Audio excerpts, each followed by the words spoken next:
बोलिए राधा रमण लाल की जय। तो हरे राम का अर्थ है राधा रमण और हरे कृष्ण का अर्थ राधे कृष्ण।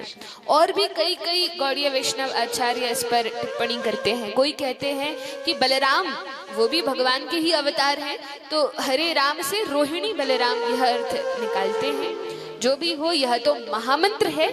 जैसा हमारा भाव है उसके अनुरूप हम भगवान से प्रार्थना कर सकते हैं। तो हमने भीष्म पितामह के सुंदर चरित्र का श्रवण किया। गीता में भगवान कहते हैं, अंत काले च मामेव स्मरन् मुक्त्वा कलेवरम यह प्रयाति समद्भावम याति नास्त्रेत्र संशयः। अंत समय में जो व्यक्ति मेरे नाम का स्मरण करता है, मुख से कहता है अथवा मन से स्मरण करता है, यह निश्चित है, इसमें कोई संदेह नहीं है कि वह व्यक्ति मेरे ही धाम को आता है। कोई पापी तापी व्यक्ति भी हो जिसने जीवन भर पाप किया हो, ऐसा व्यक्ति भी यदि अंत समय में अंतिम श्वास लेते हुए यदि भगवान का नाम उच्चारण कर दे, यदि भगवान का नाम ले ले, तो क्या होगा? निश्चित रूप से उसके सारे पाप कट जाएंगे और वो भगवान के धाम चला जाएगा। अच्छा, तो ये तो बड़ी अच्छी बात है। जीवन भर कोई व्यक्ति कुछ भी करे, लेकिन यदि अंत समय में भगवान का नाम ले ले तो भगवत धाम चला जाएगा। तो हम ये सोचेंगे कि ठीक है, जीवन भर मुझे जो करना है मैं वो करूंगा और अंत समय में भगवान का नाम ले लूंगा, कल्याण हो जाएगा। लेकिन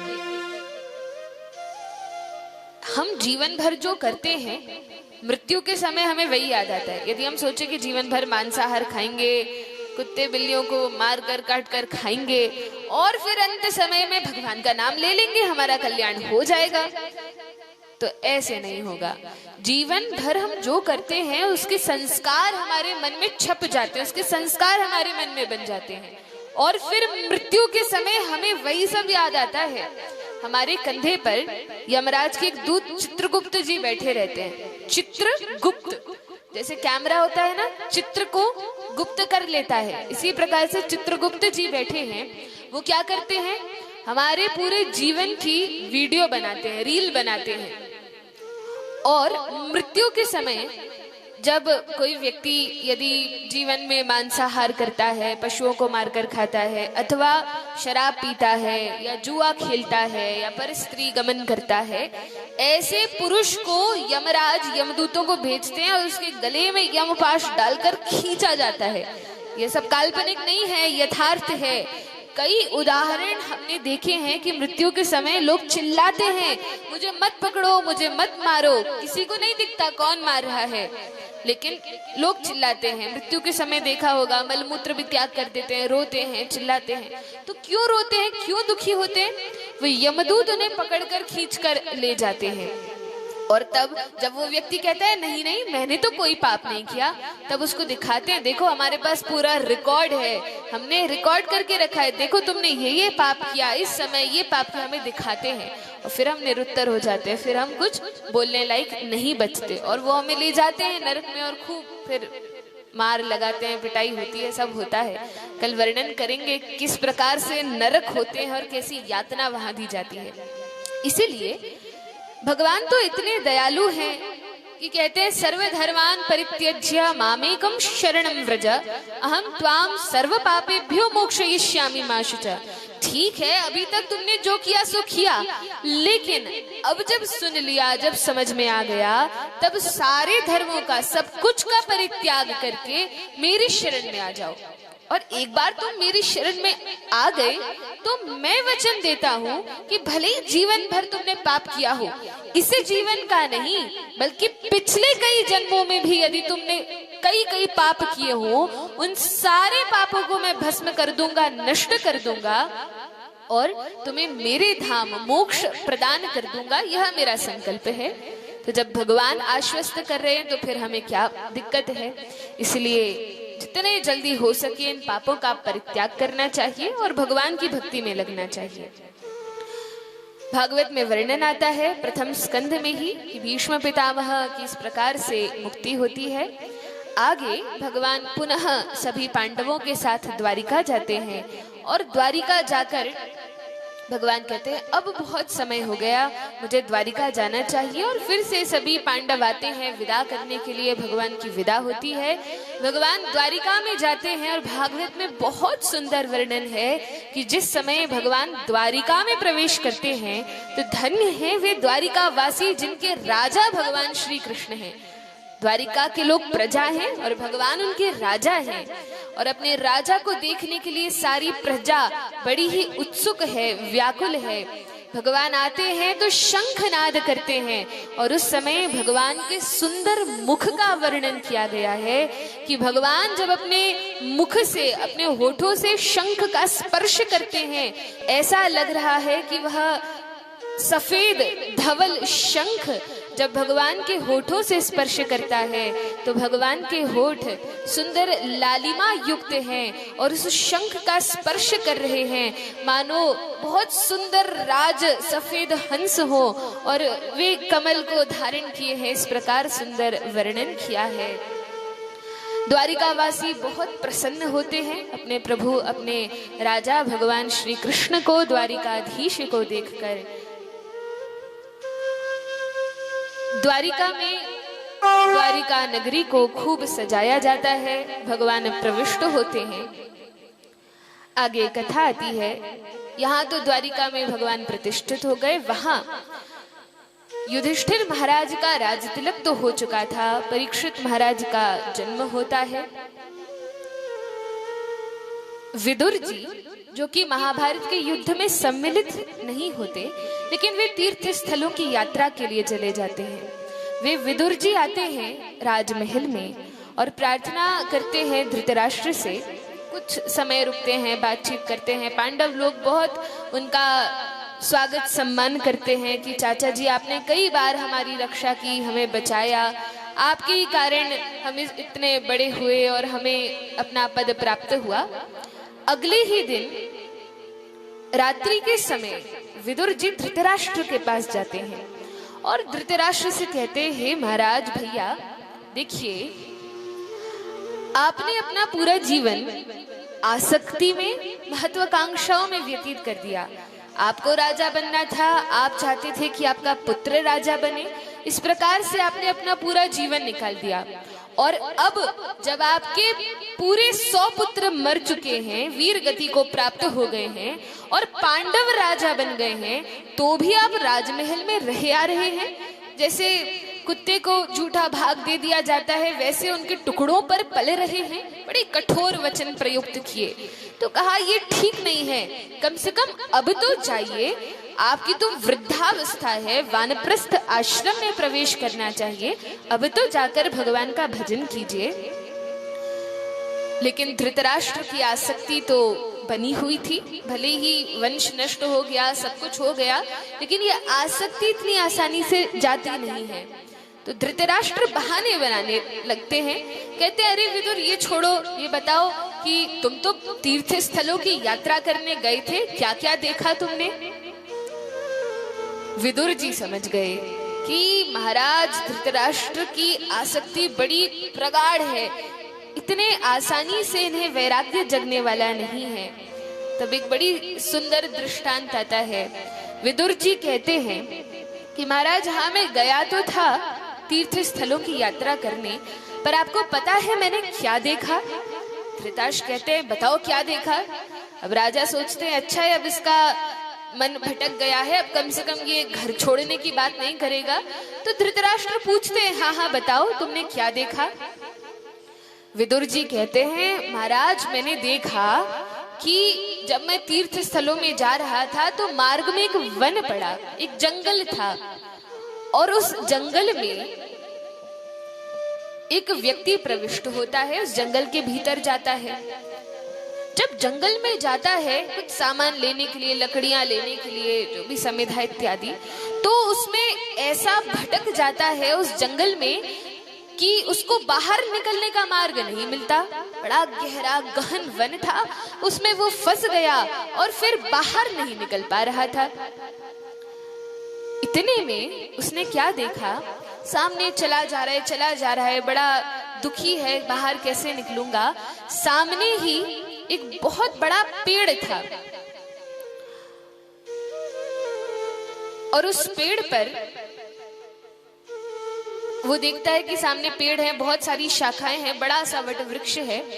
चलते चलते पीछे उसके 5 बड़े ही भयंकर भयानक पशु पीछे लग जाते हैं। तो वो भागता है। अब जो सामने पेड़ दिख रहा था, भागते भागते, क्योंकि पीछे पशु हैं, बड़े भयानक हैं, यदि भागेगा नहीं तो पकड़कर खा जाएंगे, तो भागता है और उस पेड़ पर चढ़ जाता है। पेड़ पर चढ़ता है, उसका हाथ छूटता है, एक शाखा पर लटक जाता है। शाखा पर लटका हुआ है, नीचे 5-5 खूंखार जानवर हैं। अब लटका तो हुआ है, लेकिन उसको डर है, यदि ये शाखा टूट गई तो क्या होगा, मैं नीचे गिर जाऊंगा। अब जब नीचे उसने झांक कर देखा तो अब वो वृक्ष बहुत बड़ा था, जिस डाली पर आकर वह लटका, उस डाली के नीचे एक बहुत बड़ा कुआं था और उस कुएं में एक बड़ा सा अजगर मुंह फाड़े बैठा हुआ था, मानो प्रतीक्षा कर रहा हो कब यह व्यक्ति गिरे और मैं इसको झपट लूं। इस प्रकार से वह अजगर था, लटका हुआ है। लेकिन इतने से भी काम नहीं बना। जिस शाखा पर लटका है उसको भी 2 चूहे काट रहे थे, एक काला चूहा और एक सफेद चूहा उस डाली को काट रहे थे। ऊपर उसने देखा तो एक मधुमक्खी का छत्ता था बड़ा सा, और कई मधुमक्खियां इधर उधर घूम रही थी आसपास, उसको काट रही थी। जैसे तैसे वह डाली को पकड़े हुए था, लेकिन जिस वृक्ष पर लटका था उस वृक्ष को एक मदमस्त पागल हाथी अपनी सूंड में घुमाकर और जोर जोर से हिलाने लगा। अब क्या होगा, कैसी परिस्थिति में वह है, क्या बच सकता है? नहीं बच सकता। क्यों? यदि नीचे गिरा तो क्या होगा, अजगर खा जाएगा। यदि दूर पृथ्वी पर भी कूदेगा तो क्या होगा, 5-5 जानवर हैं, वे खा जाएंगे। अच्छा, यदि कुछ नहीं करेगा तो क्या होगा? तो भी तो 2 चूहे काट ही रहे हैं उस डाल को, कभी ना कभी तो कटकर गिरेगा ही।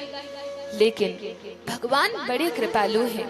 भगवान क्या करते हैं कि एक विमान भेजते हैं, वैकुंठ से विमान आता है और जिस स्थान पर वह लटका हुआ था वहीं उस विमान को लाकर खड़ा कर देते हैं और उसमें विष्णुदूत कहते हैं कि अरे बालक आ जाओ, हमारे विमान पर बैठ जाओ।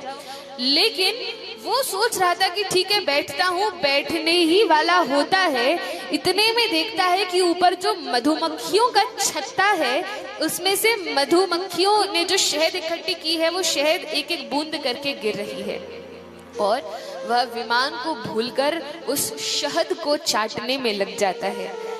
धृतराष्ट्र घबरा कर एकदम कहते हैं, अरे इतना मूर्ख व्यक्ति कौन हो सकता है? देखो ऐसी विपत्ति में पड़ा है, भगवान उसकी रक्षा के लिए अपने दूतों को भेजते हैं, विमान को भेजते हैं, और वह मूर्ख उस शहद का आनंद लेने में लगा है। विदुर जी कहते हैं, महाराज ऐसे मूर्ख व्यक्ति और कोई नहीं, आप हैं। और केवल आप नहीं, इस संसार में जितने जीव हैं वे इस प्रकार से मूर्ख हैं। कहा सभी जीव कैसे? तो हम सभी वही जीव हैं, वही व्यक्ति हैं जो उस गहन वन में फंस गए हैं। ये वन क्या है? तो कहा ये संसार रूपी वन है। इस संसार रूपी वन में हम सभी फंस गए हैं। 5 जानवर पीछे पड़े हैं, वे कौन हैं?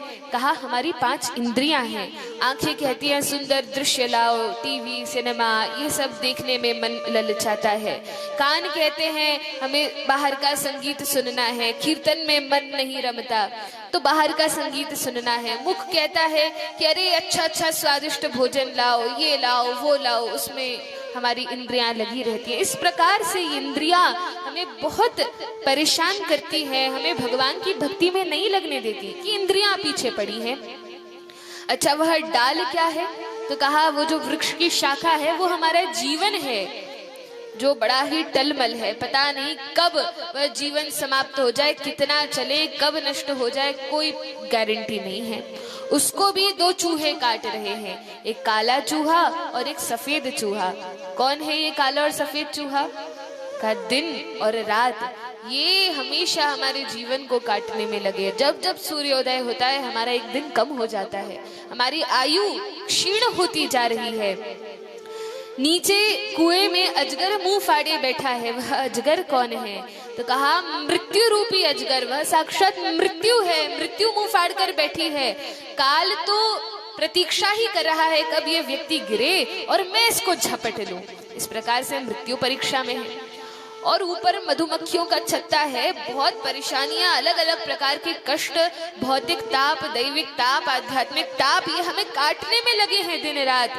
लेकिन भगवान बड़े कृपालु हैं, वे संतों के रूप में, भक्तों के रूप में, शास्त्र के रूप में, स्वयं के रूप में, परमात्मा के रूप में हृदय में विराजमान होकर हमारी रक्षा के लिए बार बार हमारे पास आते हैं। देखो, इस विमान पर चढ़ जाओ, इस भागवत रूपी विमान पर, भगवान के नाम रूपी विमान पर चढ़ जाओ, तुम्हारा कल्याण हो जाएगा, बच जाओगे। और हम प्रयास भी करते हैं, आते भी हैं, लेकिन होता क्या है कि वो जो मधुमक्खियों के छत्ते में से शहद टपक रही है, वो शहद क्या है? वो संसार के सुख हैं, घर की आसक्ति है, जो थोड़ा थोड़ा सुख हमें मिलता है। कभी कभी वैराग्य आ जाता है कि बस अब सब छोड़ के भगवान का भजन करेंगे, लेकिन फिर कुछ ना कुछ आकर्षण माया देवी भेजती हैं और उसमें हम फंस जाते हैं। लेकिन यदि उस आकर्षण में फंस गए तो क्या होगा? नष्ट हो जाएंगे, उस काल के गाल में हम चले जाएंगे और हमारा कल्याण नहीं होगा। लेकिन समझदार व्यक्ति क्या करता है? समझदार व्यक्ति भगवान की शरण ग्रहण करता है। जब संत आते हैं, भगवत भक्त आते हैं, कथा कीर्तन होता है, तो वह उस अवसर का लाभ उठाते हुए भगवान की भक्ति में लग जाता है और उस विमान पर चढ़कर भगवान के धाम चला जाता है। बोलिए वृंदावन बिहारी लाल की जय, भक्त वत्सल भगवान की जय। भगवान को छोड़ने के लिए अर्जुन भी साथ में जाते हैं। बाद में अर्जुन जब लौटकर आते हैं तो युधिष्ठिर महाराज सहित अन्य पांडवों को अपशगुन दिखाई पड़ने लगते हैं। उन्हें संदेह हो जाता है कुछ ना कुछ गड़बड़ होने वाला है। अर्जुन वापस आते हैं, मुंह लटका हुआ है, आंखों से अश्रुधार बह रही है। युधिष्ठिर महाराज पूछते हैं, तुम द्वारिका से आ रहे हो, बड़े दुखी लग रहे हो, सब ठीक तो है? अर्जुन कहते हैं, भैया क्या बताऊं, कुछ भी ठीक नहीं है।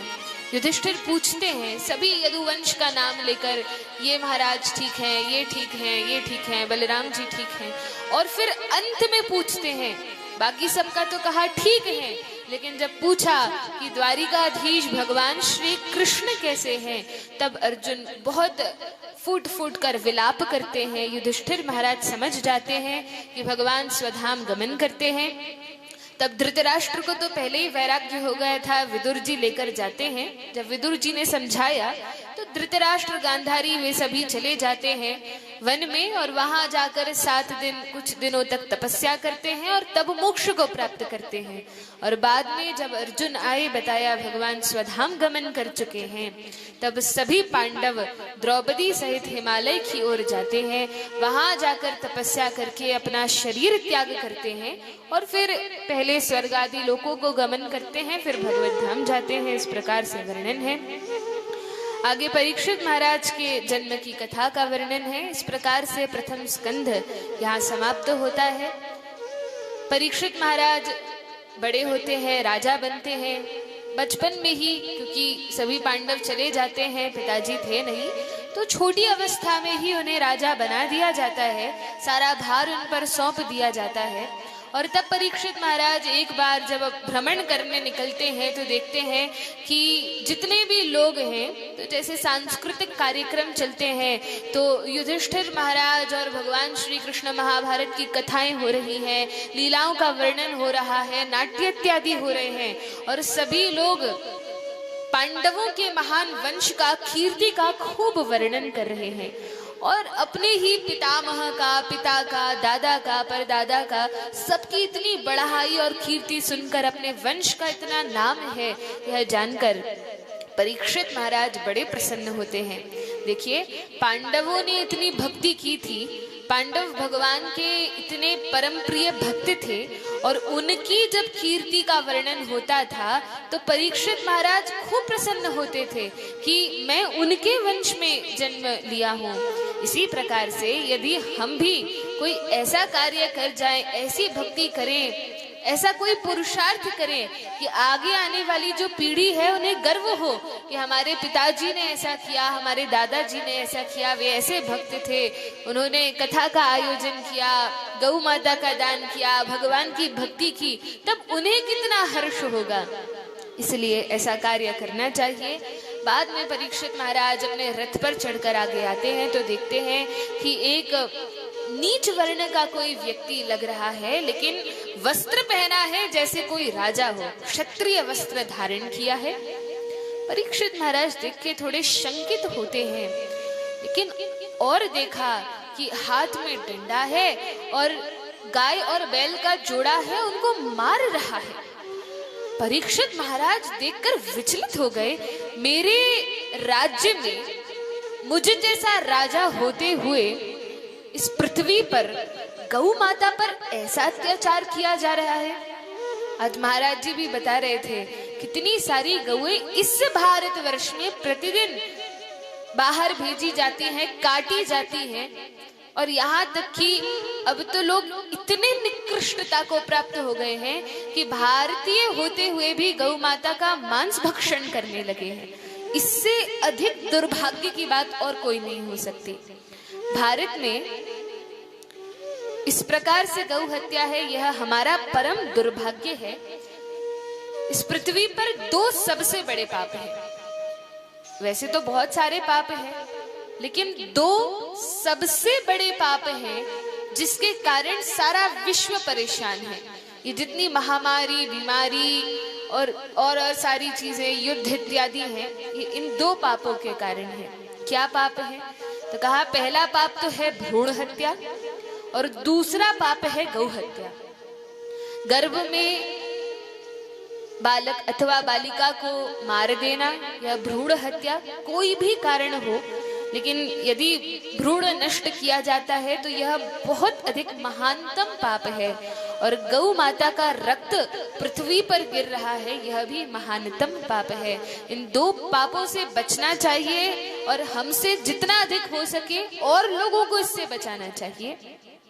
परीक्षित महाराज ने जब देखा कि इस प्रकार से यह शूद्र जो कि क्षत्रिय वेश धारण किए है गौ माता और बैल को मार रहा है, बड़े दुखी होते हैं और अपना बाण का अनुसंधान करते हैं, उसको मारने लगते हैं, क्योंकि यदि कोई आतताई हो तो क्षत्रिय का धर्म है कि उसको मारे।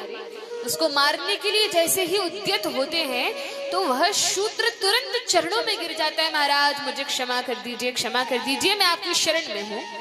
अब क्षत्रिय का धर्म है, यदि कोई शरण में आए, यदि कोई चरणों में गिरे तो फिर उसको मृत्यु दंड तो नहीं देते, मारते तो नहीं है। परीक्षित महाराज ने कहा देखो, वैसे तो तुम मरने के अधिकारी हो, तुमने गौ माता को कष्ट दिया है, लेकिन अब शरण में आ गए हो तो तुम्हें छोड़ देता हूँ। फिर पूछा गौ माता से, बैल से कि आपको ये व्यक्ति कौन है जो आपको मार रहा है। परीक्षित महाराज सुनते हैं कि वे गाय और बैल आपस में बातें कर रहे थे, धर्म पूर्वक बातें कर रहे थे। परीक्षित महाराज समझ गए कोई साधारण गाय और बैल नहीं है। तब पूछा कि आप कौन है हे गौ माता, गाय का वेश धारण किए हुए आप कौन हैं?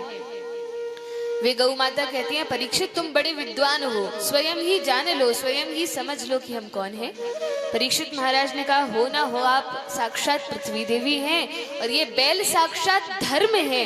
गौ माता हाँ करती हैं कि हाँ मैं पृथ्वी और ये साक्षात धर्म है। तो परीक्षित महाराज ने कहा भैया मैं आपको बचाऊंगा, मैं वचन देता हूँ। और वह जो शूद्र के समान व्यक्ति था वह और कोई नहीं लेकिन कली था। ये जो कलियुग है, कली पुरुष वह साक्षात वहां खड़ा था। और परीक्षित महाराज ने उससे कहा कि तुरंत मेरे राज्य से निकल जाओ, नहीं तो अच्छा नहीं होगा, फिर तुम्हें दंड ग्रहण करना पड़ेगा। तब उसने आश्रय तो ले लिया था, कहा महाराज मैं चला तो जाऊंगा, ठीक है, मैं नहीं रहूंगा आपके प्रजा के रूप में, आपके साम्राज्य में मैं नहीं रहूंगा, लेकिन कुछ तो स्थान मुझे दीजिए, मैं आपकी शरण में हूँ, कोई तो स्थान दीजिए कि जहां मैं रह सकूं। कलयुग का वास हो सके। अब ये जो कलयुग है इसका एक परम मित्र है, इसकी मित्रता है अधर्म के साथ। कलयुग का मित्र कौन है? अधर्म। अधर्म यह कली का मित्र है। परीक्षित महाराज ने कहा, देखो मेरे साम्राज्य में ऐसा कोई स्थान नहीं है जहां मैं तुम्हें दे सकूं कि ठीक है तुम यहां रह लो। फिर भी यदि किसी स्थान पर पशु पक्षियों को काटा जाए, अर्थात कसाई घर में जहां मांस पकता हो, मांस बनता हो, ऐसे स्थान में तुम रह सकते हो। एक ये स्थान दिया। दूसरा स्थान दिया जिस स्थान पर मदिरा का पान किया जाता हो, मदिरालय है, उस स्थान पर तुम रह सकते हो। तीसरा स्थान दिया जिस स्थान पर पापी, निकृष्ट, नीच पुरुष पर स्त्री गमन करते हैं, उस स्थान पर तुम रह सकते हो। और चौथा स्थान दिया जिस स्थान पर लोग जुआ खेलते हैं, उस स्थान पर तुम रह सकते हो। कलयुग ने कहा, लेकिन महाराज आपने स्थान तो दे दिए, यहाँ यहाँ रह लेना, लेकिन आपके राज्य में न कोई व्यक्ति मांस भक्षण करता है, न शराब पीता है, न पर स्त्री संग करता है, न जुआ खेलता है। अब मैं रहूं कहाँ? एक और कोई स्थान दे दीजिए। गिड़गिड़ाने लगा। तब परीक्षित महाराज ने कहा, अच्छा ठीक है। जब कलयुग ने कहा आपने तो सारे बुरे बुरे स्थान दे दिए, एक आध तो ठीक ठाक स्थान दीजिए रहने का। तो परीक्षित महाराज ने कहा, अधर्म से कमाया हुआ जो धन है, सोना है, चांदी है, जो भी कुछ है, अधर्म से जो धन कमाया गया है, लोग कहते हैं स्वर्ण में कलयुग का वास है, तो धर्म पूर्वक जो स्वर्ण है उसमें वास नहीं है। अधर्म पूर्वक जो भी धन है, कमाई है, उसमें कलयुग का वास यह कहा गया है। ये दे दिया, 5 स्थान दे दिया और कलयुग से कहा अब तुम जाओ और किसी स्थान पर मत रहना। कलयुग ने कहा ठीक है महाराज। तो उस समय तो ये सभी पाप होते नहीं थे अधिक, लेकिन आज के समय ऐसी दुर्दशा है कि कई लोग, प्रायः बहुत जनसंख्या इन पापों में लगी हुई है।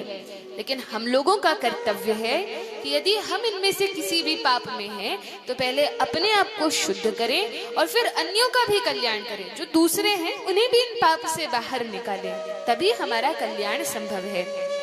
इस प्रकार से परीक्षित महाराज ने कलयुग को स्थान दिया। फिर आगे वर्णन आता है, परीक्षित महाराज दिग्विजय करते हैं और अलग अलग स्थानों पर जाते हैं, युद्ध करते हैं राजाओं से, और सारे राजा उन्हें प्रणाम करते हैं, उनका आश्रय लेते हैं। घूमते घूमते परीक्षित महाराज आगे जैसे ही बढ़ते हैं तो बहुत प्यास लगती है, क्योंकि बहुत समय से आखेट पर निकले थे और भ्रमण करते जा रहे थे। बहुत अधिक प्यास लगती है। एक कुटिया सामने दिखती है, आश्रम, तो वहां जाते हैं और कहते हैं कोई है, मुझे बहुत प्यास लगी है, पानी दीजिए। अब होता क्या है कि परीक्षित महाराज जो मुकुट पहने थे, परीक्षित महाराज ने अभी अभी वरदान दिया था कलयुग को कि 5 स्थान है तुम्हारे रहने के लिए। तो परीक्षित महाराज जो मुकुट पहने थे वह स्वर्ण का था, और उस स्वर्ण का वह जो मुकुट था उनका नहीं था, उनका स्वयं का नहीं था।